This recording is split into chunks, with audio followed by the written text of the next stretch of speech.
This is Above the Nest, where the Hawks take flight and the real stories unfold. Lock in.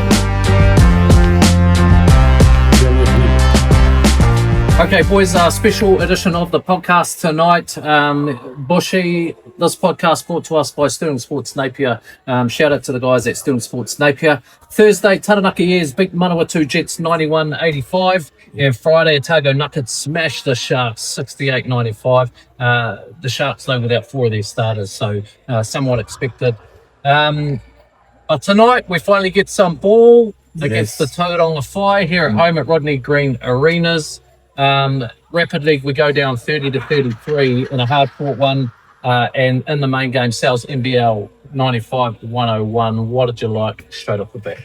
The fight at the end from the Hawks, I thought was brilliant. I wish they'd have came out in that first and second quarters like they did. They finished the game off. A lot of good combinations, I thought, out there. Babyface Assassin sitting next to me right here, balled his butt off. I knew he would get the job done. A pure professional point guard. Just came up a little short in the end, and I think that might chalk down to, if I played in that game and I was on there like Ruben Tarangi was doing, I would have 55 points because I'm running everybody over because they don't call charges. Back in my day, they called charges, and I don't think it was one call the whole game. You could just run somebody over and get to the bucket. I mean, I'm going to score all day on that. Two Tauranga Whai players scored 65 combined. Ruben Tarangi 35, showing all his class. Tall, black, experienced guy, big size, competes for everything. Scored 35, and Tane Murray 30 points tonight. Will, was it a shock to you, Tane Murray coming out and shooting the lights out? Not so much. We probably let him get going. Honestly, his first couple of looks were pretty good looks, and once great players like that find their rhythm, it's hard to slow them down. And we did a better job in the second half of kind of suffocating him a little bit, but he kind of did the damage in the first half against us, and we make the adjustment. And then Rubes, being the player that he is, did a little bit of the damage in the second half, and that was kind of the story of the ball game for us. But yeah, we'll be quicker to make those kind of adjustments and make sure that we're locked in on the scout and taking away those guys, best options. Kyle, big news for the Hawks club this week was your signing for 3 games, essentially replacement for Jackson Ball. The GM Jared Kenny, show us the bag, find the money. Find the money. We gotta keep him here. I told him I'd give him a Maserati. We'll find some dealer around there that's gonna give it to you. It'll make you stay, man. Over 250 NBL games. You've had a few stints in New Zealand. The last time was 22-23. I think Wellington Saints went all the way to the final. I think it was the Rams that you guys lost to in the final. Tough year at the Kents Taipans for you. Would have been nice to come out and played, I think, 36 minutes. Yeah, no, it was good. It's nice to get out there with the boys. I know Greta pretty well, played with him in Wollongong before, so it's always a great relationship with him. But to meet some of the other boys as well, some of the local boys, been really, really impressed with them this week. Had our training last night. The green squad, all the young fellas, they just competed. They were right there, and I think it's been really cool sort of getting to know them as well. And as you said, I'm here for 3 games, but if I can sort of, kickstart the journey a little bit for these guys and pass on anything I can, that's what I'm hoping to do, and hopefully we can get some wins.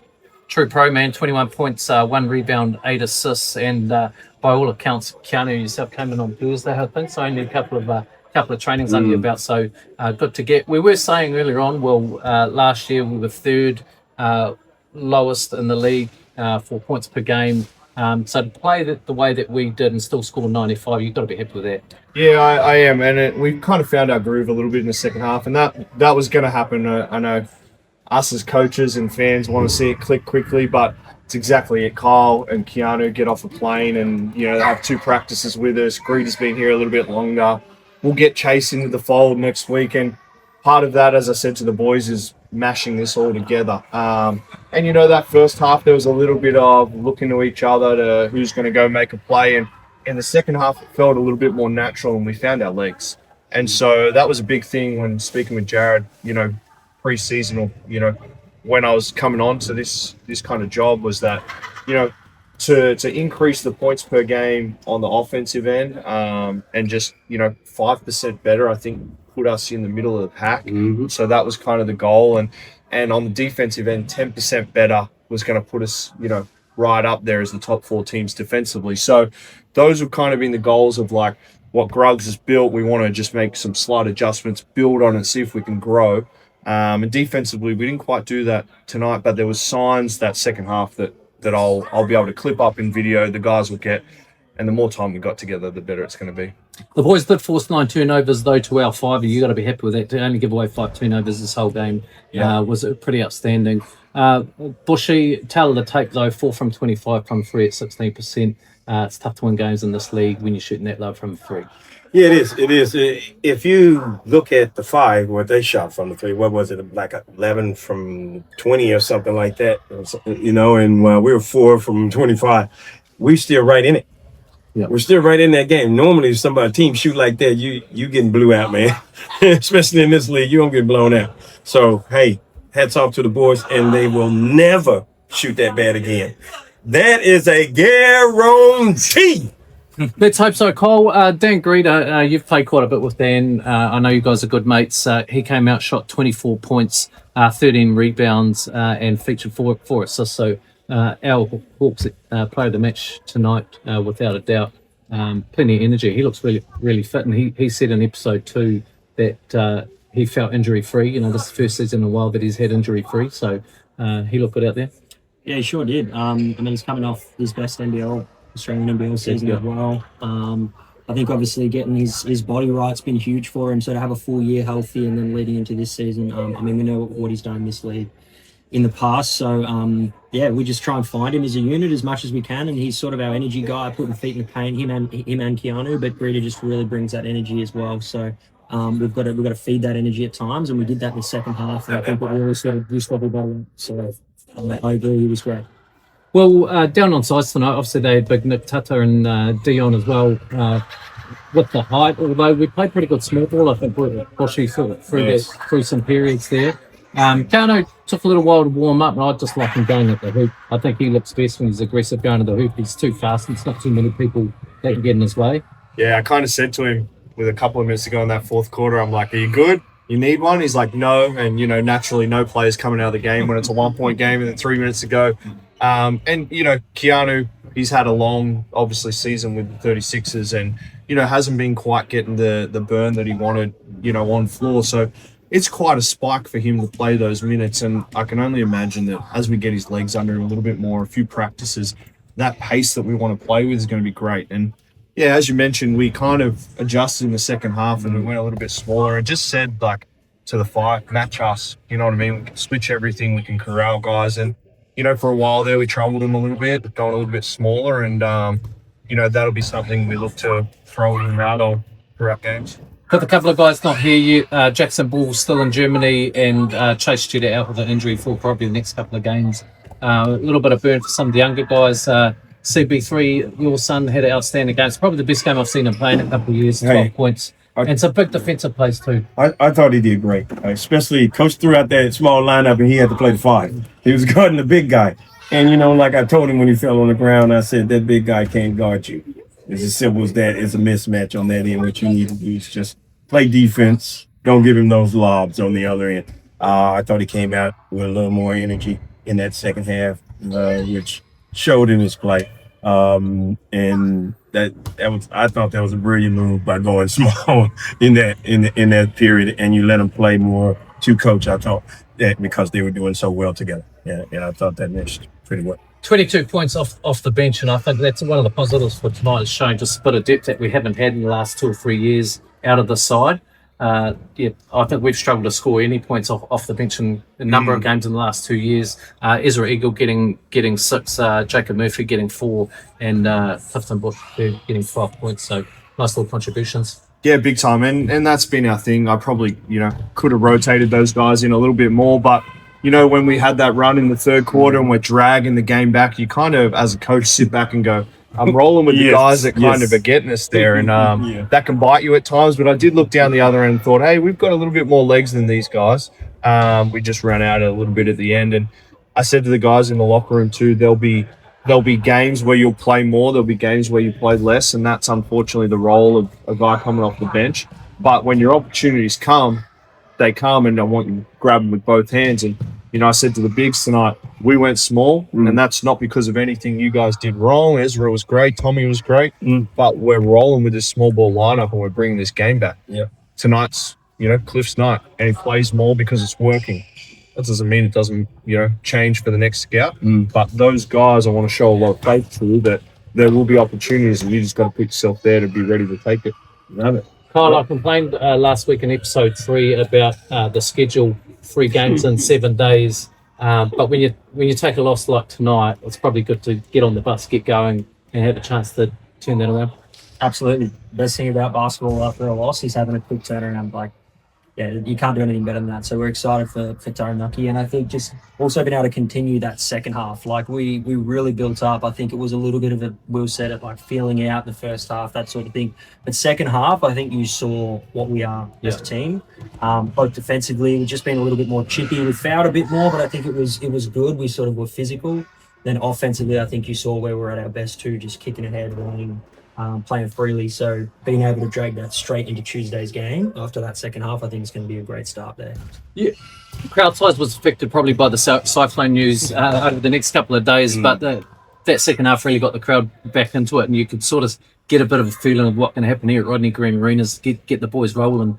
And again, some big defensive plays for CB3. I think, he got the 12 points, some big turnovers. Greeter, Rasmussen, some big turnovers, I think, and getting the ball back. And I can tell you the difference. That first half, we were soft. We was as soft as toilet paper.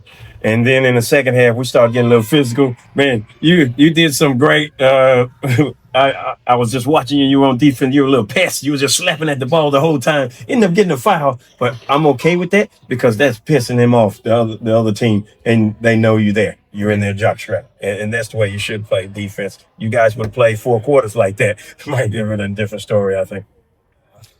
Now let's go to Rapid League review. This is brought to us by Total Energies, platinum partner of the Big Barrel Hawks, as well as naming rights partner for the Rapid League. Now we go down 30 points to 33. The key about these Rapid League games is all the points differential count towards the Sal's NBL. We've talked about that. We don't like it, but that's the way it is currently. Again, CB3 coming up trumps 8 points for the boys. Jet Thompson on the far side with 11. He's a firecracker. I've enjoyed watching his development over the last three years. Jet Thompson, it was good to see him get a bit of boom themselves. Yeah, and him and CB3 are pretty good friends because they're an age group basketball together and got that little camaraderie there. It's good to see Jet. Jet is one of those guys that he's not lacking in confidence. He might not say it, but you can tell he ain't lacking in any confidence, and he knows he can play, and he just goes out and try to play as hard as he can every game. But you can't fault a guy like that. CB3 did great, I thought, in the Rapid League.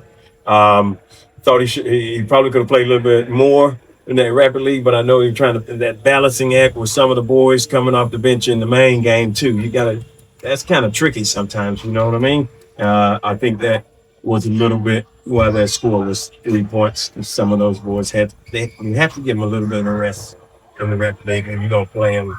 You want them to play big minutes in that next top game, I think. Interesting carryover stat from the Rapid League is 1 from 15 from 3. We shot at 6%. So some work on there that sort of carried on into the main game. But 21 rebounds to 24. I thought it was a solid performance from the boys. I think it's just going to take a bit of feeling out these games. You're not going to win a championship these early rounds, are you, Cliffy? No, you're not. But you want to get as many dubs as you can. I'm going to tell you that now because, team starts hitting their straps probably within 4 games in the year. I reckon teams start hitting their straps then and the premium props start rising. Sometimes you have your late bloomers, but normally those guys, those teams are going to be in it for the whole year. After that 4th game, you're going to start seeing a little trend, I think. And we want to be one of those teams. So these next few games are going to be huge. Well, first time you've seen Kane Hokianga take the ropes as head coach for the Rapid League. How'd you find that? Yeah, good. I mean, chatting with Kane pre-game, he's done a ton of coaching at the NBL level just with the ins and outs of pieces and coaches over the last few years. We were kind of having a little bit of a laugh. But yeah, it's a tough juggling act that because I'm in the back of his mind saying, hey, don't wear out some of these guys. I want to play them, but also go try to win. And, it's the biggest thing I've taken away from it is that practice is great, but in the first 2 minutes, I've got to sit down as the assistant coach and I'm getting fired up because I'm seeing some of the things that these guys are doing. And I'm like, great, get me the film of that right now. And for some of these guys that are, you know, playing solely rapid or getting little minutes in the NBL, the clips and things we're going to be able to show them of what they're doing in a game for their development is huge. And so for them to actually get some live time feedback, like we will as a club make sure that we're not just dismissing what's going on. I want to get the video for these guys and, you know, the young guys like Isaac Allen, Bale and Kobe Costley, like, you got to see what's going on here, and this is how we're going to help you improve this year, next year, and further on. And so I think the Rapid is great for that because I'm sitting there in the first 2 minutes going, oh, this, that, remind me of that, like, let's clip this. And so I think those guys will get a lot out of it. Well, that's a wrap. We'll let you boys go. We're going to talk about just a few extra other things, but we'll let you go. And I know you need to go and warm down and whatnot, but thanks for joining us. Thank you, boys. Thanks, Cole. Appreciate it, Coach. All good. Appreciate it. GM Jared Kenny, find a bag of money. We got to keep We gotta keep him. in We gotta town. keep babyface assassin. Come on. Gotta keep you, man. Yeah, you Take that with you. Take that with you. See if it's my flavour or not. Okay, Bushy, let's go to the weekly roundup. This is brought to us by Black and White Accounting. Charlize Ledger Walker wins the NCAA championship with UCLA taking down South Carolina 79-51. First Kiwi woman to win an NCAA championship, so we can't bypass that. And no doubt she'll be going to the WNBA draft. I think so. I think that's a no-brainer. There's a team for her out there. And huge. I've seen that girl play from high school all the way up to now. She's been through the wars with injuries and all of this, and all of a sudden in out with an NCAA championship, man. That's once in a lifetime kind of thing because most players don't even make it to the tournament, let alone win a national championship. So my hat's off to her and her family. It's full-on basketball family too, you know. And if she get picked up in that WNBA, that's going to be huge for New Zealand, I think, women's basketball in general, because now they have that person to look up to. Another pathway. Yeah, another pathway. Be like, hey, if she can do it, I can do it. And she talked about it, too, in interviews about how she wants to be the one that's helping the youth and the other girls coming through to say, hey, you can do this, too. That's great. Oscar Goodman also got it done. NCAA title with Michigan beating UConn. Didn't get any minutes in the final, but he was pretty integral during the season. So good wins there. The other one, NZ men's win the FIBA 3x3 Asia Cup for 2026. And to Tui Lewis, who was from the Whai, we've seen him and play for the Whai. He's got up a firecracker player. Ripped it up in 3-on-3. Perfect player for 3-on-3. Oh, man, he is a perfect player for 3-on-3 because he can get that shot off in 0.3 seconds. You know what I mean? Like, he's pulling it, and that 3-on-3 half-court stuff is pretty quick, you know. Hats off to him. That's not an easy thing to do. I grew up playing 3-on-3 basketball in the summer all the time. It's brutal. People think, oh, full court 5-on-5. No, 3-on-3 is brutal. It's more physical too, I think. And you just playing game after game after game.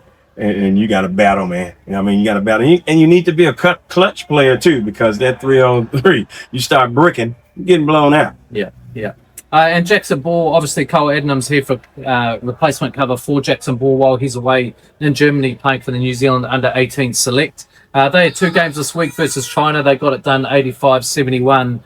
Jackson Ball 12 points in that one, and then they had a loss to Serbia. Close loss, 80 points to 76. Jackson Ball 16 points, 11 rebounds, 3 assists, 4 steals, and a massive dunk in the China game too that's circling on social media. Go and look that up. But he's on fire. Can't wait to have him back. Can't wait to have him back either. Jay Bowler, he's always balling. And like I said, no fear. And Serbia, hey, now, no joke. I don't care what age group you're talking about in Serbia. That's the basketball country right there. So they would have been playing some of those young boys might even be professionals. You know what I mean? So, hey, hats off to him. I would expect nothing less. He's put in that work to be where he's at now. And to have the confidence to go out and do it and perform on that stage is awesome. And shout out to the Lacey Lowdown on Facebook for keeping us updated with all those games away. Mike Lacey doing a great job there, so go and check that out on Facebook. Now, last segment, moment of the week, brought to us by Streetwise Coffee, official coffee suppliers for the Big Barrel Hawks. Out of tonight's game, what are the positives? Well, I can tell you what, there's quite a few positives, I would say. We saw I think Coach saw some combinations that he can use as strengths down the stretch, other than the first instinct of what he came into the game with. And that's always good. You know, this guy can go here, this guy can go there. Oh, that combination worked. And you're filling yourself out like that. Also, the moment was when Keanu, son of Rasmus, went to the hoop and dunked that ball, man. I thought he was going to break his neck, man. He's just reckless abandon going to the hoop, dunking that thing, man. Oh, it's just wonderful to watch, man. That athleticism. I remember when I could do something like that back in the day, you know what I mean? So I know the feeling is fantastic, Also, hey, hats off to the Whai. They came to play. They came out today to play. They were cooking in that first half. They were making every shot, man, just knocking down shots left and right. I mean, so hats off to them, and hats off to our Hawks for the fight back. Gardner Rasmussen, 22 points this game, 11 from 12 from the field, and shot at 68%. So we know what he can do, and I just like him going to the hoop. I think that's his game. That's his bag. He's got such fast feet. There's not too many that can get in front of him. Two massive dunks in that game too. And what it did is it really changed the energy in the room. Clifton Bush, the third as well, just got a good dunk, but some big defensive plays and really brought the energy, and you could just feel the crowd in the building just lifting in the second half. And they're just going to need more of that. I think, a little bit more time together. We saw some real positive signs. So my moment of the week is probably 95 points. I think if we shot three so poorly tonight to still get 95 points, just shows what we can do if the boys start landing them, and they will. Oh yeah, they will. There's no doubt. Alonso's going to shoot 40% from three this season as well. So a lot of pieces still to come together. These teams will look different in the next couple of weeks. But that's the first game in the bag for the South NBL and the Big Barrel Hawks. They're on the road this week to Taranaki on Tuesday, the 14th in New Plymouth, 7 p.m. So follow that on Sky Sport. And then back home on Friday the 17th here at Rodney Green Arenas at 6:30 for Rapid League against the Manawatu Jets, who surprisingly went down. I picked them to win that game, but they played a lot of ISO ball and got beat by a better team. Yeah, I think when their import, what's his name? I can't think of his name now. The little white guy, Sands with the hops. He was nice. With the hops, man. When he went down, they went down. Because he was feeling great. He was about to carve them up. I guarantee he was about to carve them up. But the import for Taranaki Green, I think he played really well. First game out, I think they had 30 points. I mean, anytime you come into a league and you score 30 points your first game and you're an import, you got to be feeling great about yourself. So they're going to have to watch out. The Hawks are for him when they go to Taranaki. Okay, Bushy, that's a wrap. Shout out to the Tauranga Whai and Matt Lacey. I think he coached a good game tonight. Every time we got on a bit of a run, what would he do? Time out. Time out. Just clever coaching, I think, through that period. He took some players out of the game when he knew it wasn't working. And, so shout out to them. It is Battle of the Bay, but we've got to show respect. And Ruben Tarangi just too good. Just shows why he's such a class All Black, such a class New Zealand player. And it's great to see players of his quality still playing in the league. Yes, sir. Turning up, coming to New Zealand, supporting South NBL. Yeah. And I mean, you got him and Murray, they totaled for 65 of their points. Come on, man. Come on. It's going to be hard to beat them. Any team to beat them if those two are dropping 30 each. I'm sorry. It's going to be hard for any team, man. All right, team, this podcast will drop on Tuesday before the Taranaki game, and then we will be back the following week. So back in studio. We'll be 3 games in. We're going to be 0-3, 1-2, 2-1. Anything can happen right now. 2-1, I say 2-1. Come on, bring it on. Yeah. Up the horse. Let's go. All done. Thanks, Bushy. All right.